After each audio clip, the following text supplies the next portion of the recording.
Hello my dear students, welcome to our YouTube channel. मेरा नाम है मयूरी भागवानी और मैं आपके लिए लेकर आई हूँ आज प्रीलिम्स संग्राम में 26 जुलाई के करंट अफेयर से रिलेटेड एक क्विज। इस पूरे कोर्स के बारे में मैं आपको बता चुकी हूँ, जिनको नहीं पता उनको बता दूं कि सुबह 9 बजे हमारा करंट अफेयर्स के ऊपर ही based daily news analysis section आता है, जिसमें हम प्रीलिम्स डोज भी जिसको कहते हैं। दूसरा है जो 12 बजे आता है, इसको हम कहते हैं एडिटोरियल एनालिसिस, जिसमें हम द हिंदू, इंडियन एक्सप्रेस सभी एडिटोरियल्स का एनालिसिस करते हैं। और रात को 9:15 मैं आपके लिए लेकर आती हूँ प्रीलिम्स संग्राम, जिसमें हम उस पूरे दिन में जितने भी करंट अफेयर्स न्यूज में रहे हैं उससे रिलेटेड कुछ मैं आपके लिए क्वेश्चंस लेकर आती हूँ। तो शुरुआत करते हैं आज के प्रीलिम्स संग्राम की बिना कोई टाइम गवाए। पहला क्वेश्चन आप सभी के सामने कॉलेजियम सिस्टम को लेकर है, ध्यान से पढ़ो और इसका आंसर मुझे दो। कॉलेजियम सिस्टम जो है इसके ऊपर क्वेश्चन आया है, ठीक है, पहले भी आ चुका है और इसी के ऊपर एक आर्टिकल भी आ जाया था जिसमें हमने देखा था हाई कोर्ट के जजेस के अपॉइंटमेंट के बारे में। तो पहला स्टेटमेंट बोल रहा है कि ये एक सिस्टम है of transfer and appointment of the जजेस वेयर प्राइम मिनिस्टर अपॉइंट्स जजेस। दूसरा स्टेटमेंट बोल रहा है through the judgements of supreme court it has evolved in the so called जजेस case and not by the act of parliament और by the provision of constitution. तीसरा statement बोल रहा है that through the collegium system only जजेस of supreme court are appointed. You have to tell what are the statements which are correct. Okay, तो कौन कौन से करेक्ट स्टेटमेंट हैं ये बताना है। पॉज करो वीडियो को और अपना आंसर जरूर बताओ, ठीक है। इसके बाद मैं आपको इसका आंसर बता देती हूँ, आप इसका पॉज करके इसका आंसर सोचना। तो देखो इसका आंसर है टू ओनली, ठीक है, टू ओनली। क्यों? पहला स्टेटमेंट गलत है क्योंकि यहाँ पे अपॉइंटमेंट और ट्रांसफर होता है जजेस का, लेकिन करवाता कौन है, अपॉइंट और ट्रांसफर करता कौन है, एक्चुअल में प्रेसिडेंट करता है, प्राइम मिनिस्टर नहीं करता है, ठीक है। प्रेसिडेंट करता है on the recommendation of the collegium. Collegium basically supreme court के जजेस का एक ग्रुप है। ये सुप्रीम कोर्ट के जजेस का जो ग्रुप है कॉलेजियम, ये रिकमेंड करता है। एक्चुअल में काम करना जो है, अपॉइंटमेंट का काम जो है वो होता प्रेसिडेंट का, प्रेसिडेंट ही अपॉइंट करते हैं, ठीक है। और थर्ड स्टेटमेंट भी गलत है। क्यों? क्योंकि इसको यहाँ पे समझना कि सुप्रीम कोर्ट के जजेस ही नहीं, हाई कोर्ट के जजेस को भी आप इसके थ्रू अपॉइंट कर सकते हो, ठीक है। तो सिर्फ सुप्रीम कोर्ट के लिए नहीं, हाई कोर्ट के लिए भी एप्लीकेबल है। और दूसरी चीज ये कि दूसरा स्टेटमेंट जो है वो सही है, क्योंकि ये सच बात है कि कॉन्स्टिट्यूशन में कहीं प्रोविजन नहीं है, किसी भी पार्लियामेंट के एक्ट में कोई प्रोविजन नहीं है। जो प्रोविजन है यहाँ पे जजेस केस से ही आया है। थ्री जजेस केसेस के थ्रू ये पूरा सिस्टम जो है इवॉल्व हुआ है।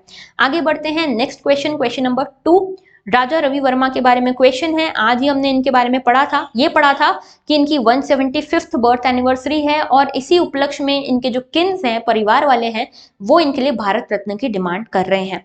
3 स्टेटमेंट्स आपके सामने, देखो, पढ़ो और आंसर लगाओ पॉज करके वीडियो को। ओके, पहला स्टेटमेंट है कि इनकी पेंटिंग्स जो है इंडियन माइथोलॉजी के ऊपर बेस्ड है। दूसरा स्टेटमेंट है कि इनको यहाँ पे केसर-ए हिंद टाइटल मिला था, केसर-ए हिंद गोल्ड टाइटल मिला था। तीसरा और यहाँ पे स्टेटमेंट है कि 2020 में एक क्रेटर था मरकरी पे जिनका नाम इनके नाम पे रखा गया, ठीक है। तो 3 स्टेटमेंट में से कौन कौन से स्टेटमेंट सही हैं, करेक्ट स्टेटमेंट आपको बताने हैं यहाँ पे, ठीक है। बताओ कौन कौन से स्टेटमेंट करेक्ट है। वीडियो को पॉज करो और अपना आंसर जरूर नोट करो। ओके, तो मैं इसका आंसर आपको बता देती हूँ। इसका आंसर है ओनली 1 और 2।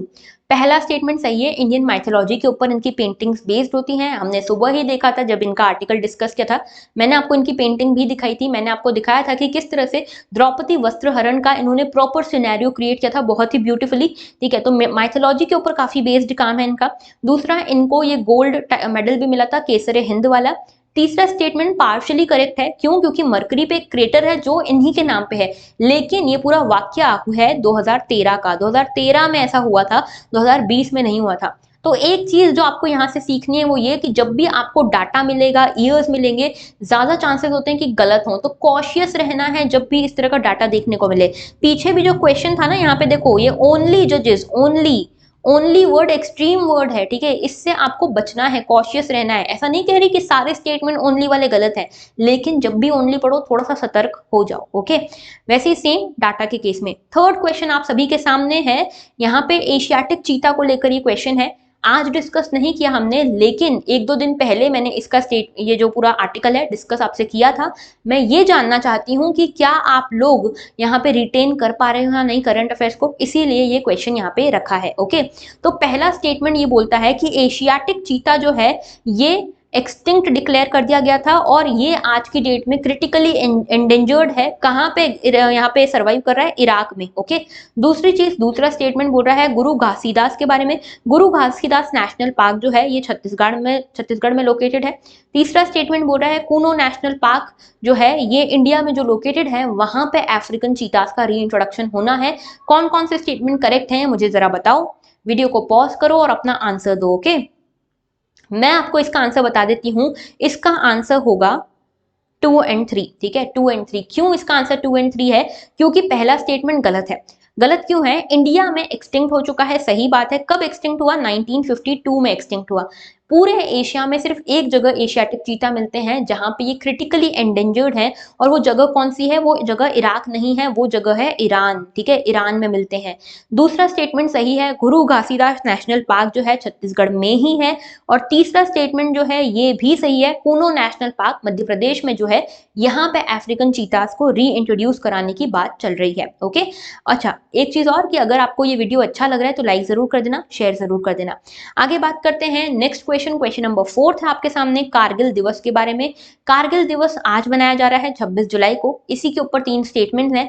पहला statement that Indian army declared Kargil mission successful on July 26, 1999।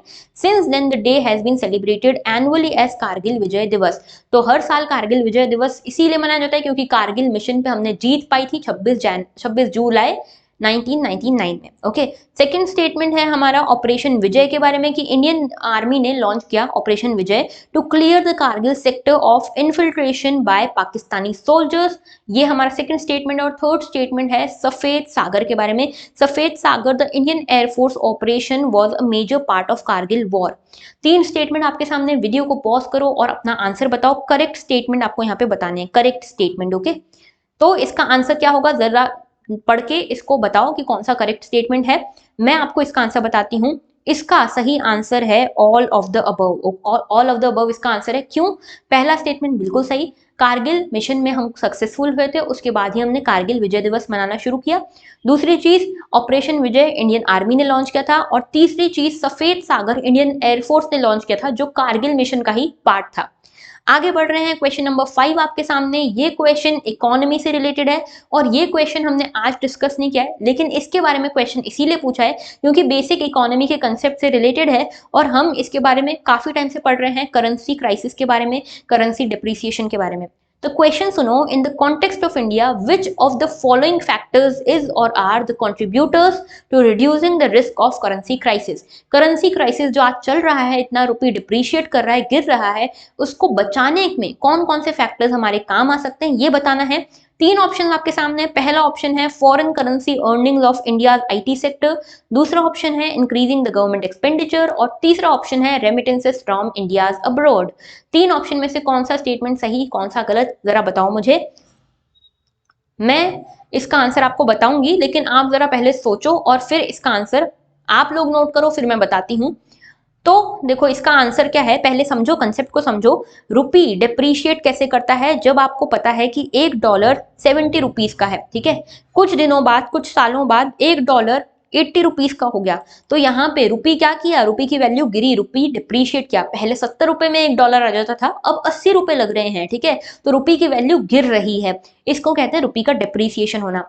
अब रुपी का डिप्रीसिएशन अगर हमको समझना है कि क्यों होता है, तो ये समझो कि आसान सी लैंग्वेज में समझाऊंगी। मान लो घर में आपके बहुत टमाटर है, टमाटर ही टमाटर, पूरा घर टमाटर से भर गया है, तो क्या बाहर आप टमाटर लेने जाओगे? नहीं लेने जाओगे, ठीक है। टमाटर की कोई वैल्यू नहीं है। कोई पहले बाहर मान लो पहले 100 रुपए में बिक रहा था, आप बाहर जाओगे, सामने वाला आपको 90 रुपए में देगा, तो भी आप नहीं खरीदोगे। क्यों?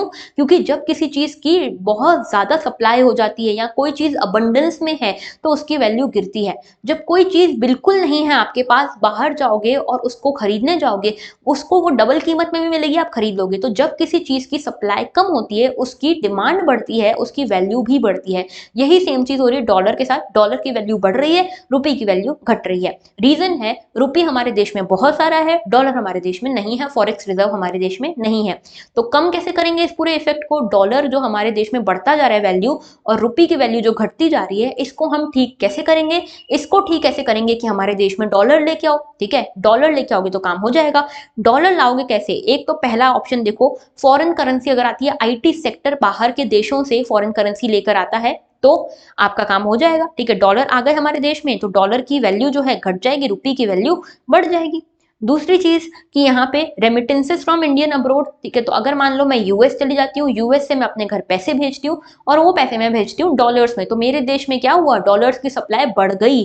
जब डॉलर्स की सप्लाई बढ़ जाएगी तो डॉलर की वैल्यू क्या उतनी रहेगी? नहीं रहेगी। जिसकी चीज की सप्लाई ज्यादा होती है उसकी वैल्यू उतनी नहीं रहती, तो डॉलर गिरेगा, रुपी उठेगा। ओके, तो थर्ड स्टेटमेंट सही। सेकेंड स्टेटमेंट देखो, इंक्रीजिंग द गवर्नमेंट एक्सपेंडिचर।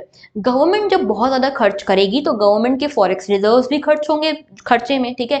जब फॉरेक्स रिजर्व खर्च होंगे, डॉलर कम होने लगेंगे इंडिया से। अगर डॉलर कम होने लगे तो सप्लाई तो घटने लगी ना, सप्लाई घटने लगेगी तो डॉलर और उसकी वैल्यू बढ़ेगी, रुपये की वैल्यू और कम होगी, तो रुपये उल्टा और डिप्रिशिएट कर जाएगा अगर गवर्नमेंट एक्सपेंडिचर बढ़ा तो इसीलिए ऑप्शन 1 एंड 2 देखो, ऑप्शन 1 एंड 2 ही यहाँ पे, सॉरी 1 एंड 3 ही यहाँ पे करेक्ट है। 2 ऑप्शन जो है, सेकंड ऑप्शन बिल्कुल गलत है, तो इसीलिए इसका आंसर होगा B, 1 and 3 only. I hope आपको ये बहुत क्लियर है। ओके, तो पूरे आर्टिकल में, पूरे पांचों क्वेश्चन में कोई भी डाउट हो कमेंट सेक्शन में बताओ। अपने स्कोर्स जरूर कमेंट सेक्शन में लिखो, मुझे चेक करना है कि कौन एक्चुअल में अटेम्प्ट कर रहा है, कौन नहीं कर रहा है। मेरे हार्डवर्क का कुछ मतलब तो निकलना चाहिए, मुझे दिखना चाहिए कि आप मुझसे ज्यादा हार्डवर्क कर रहे हो। ओके, तो कमेंट सेक्शन में कमेंट जरूर करना अपने मार्क्स, और अगर आप लोगों को मुझसे कनेक्ट करना है तो ये सारे मीडियम है, आप मुझसे कनेक्ट कर सकते हो। एंड में अगर आप मुझसे सपोर्ट करना चाहते हो तो आप मेरे वीडियो को लाइक जरूर करना, कमेंट जरूर करना, शेयर करना अपने दोस्तों के साथ, और सब्सक्राइब भी जरूर करना। That was all for today. Thank you for watching.